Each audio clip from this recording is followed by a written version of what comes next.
Trump and Putin will meet in Alaska next week, Trump says. Former President Trump is planning a summit with Russian President Vladimir Putin in Alaska on August 15. While details are still emerging, a senior White House official suggests Ukrainian President Zelensky might also be involved. This meeting follows Trump's ultimatum to Putin: reach a ceasefire agreement by August 8 or face significant economic sanctions. Trump has expressed both optimism and frustration with the ongoing negotiations. Trump has imposed a deadline for Putin to negotiate a ceasefire with Ukraine, threatening sanctions otherwise. Recent weeks have seen a shift in the Trump administration's tone following productive talks between Trump's envoy and Putin in Moscow.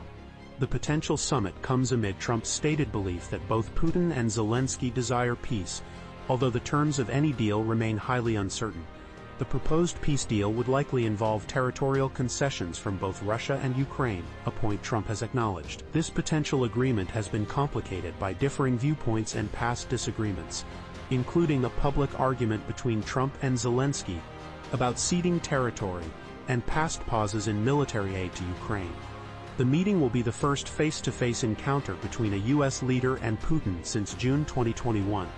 The upcoming summit marks a significant development in the ongoing conflict, with the potential for a significant breakthrough or further stalemate. The specifics of any agreement, along with the ultimate participation of Zelensky, remain to be seen. In our next story, Trump and Putin to meet in Alaska next Friday for Ukraine war talks. President Trump's stance on Russia's war in Ukraine has taken a dramatic turn. He initially threatened further sanctions against Vladimir Putin if the ceasefire wasn't reached by Friday. However, Trump quickly shifted gears, suggesting a face-to-face meeting with Putin to negotiate a deal, potentially involving territorial concessions from Ukraine. This proposed deal could see Ukraine surrendering some territory to Russia, a move that may be seen as a victory for Putin. The White House has not yet clarified the details of this potential agreement, and the reaction from Ukraine and its allies remains to be seen. Trump expressed optimism about the possibility of brokering a meeting between Putin and Ukrainian President Zelensky, stating that he believes a deal is achievable. His confidence stems from his self-described skill as a dealmaker, seemingly outweighing concerns about appearing to concede to Putin's demands. The implications of this unexpected shift in U.S. foreign policy are significant and far-reaching. The potential for territorial concessions by Ukraine raises serious questions about the long-term consequences for regional stability and the future of the conflict. In our next story, active shooter reported at Emory University, school says. A shooting near Emory University in Atlanta has left the community shaken. Student Aditya Vyas described the normally peaceful neighborhood, often considered one of the safest in the city due to its proximity to the CDC, as being overwhelmed by a massive police presence. Vyas was returning home when he encountered a roadblock, preventing him from reaching his apartment in the Emory Point community. He expressed fear and anxiety for his friends and roommates who live in the affected area. The incident caused significant disruption, with Vyas stranded for nearly an hour due to the extensive law enforcement activity. The lockdown and ensuing uncertainty have left residents deeply concerned and anxiously awaiting further information. The exact details surrounding the shooting remain unclear, but the incident highlights the sudden vulnerability even in seemingly safe areas. The investigation is ongoing. In our next story, Fever lose Sydney Colson, Aari McDonald for rest of season. The Indiana Fever suffered a major blow Thursday night, losing two key guards to season-ending injuries during their game against the Phoenix Mercury. Sydney Colson tore her ACL, while Aari McDonald fractured a bone in her foot. This devastating news comes as the team is already without star player Caitlin Clark, who has been sidelined since July with quad and groin injuries. The injuries leave the Fever severely depleted, with only 9 players available for their upcoming game against the Chicago Sky.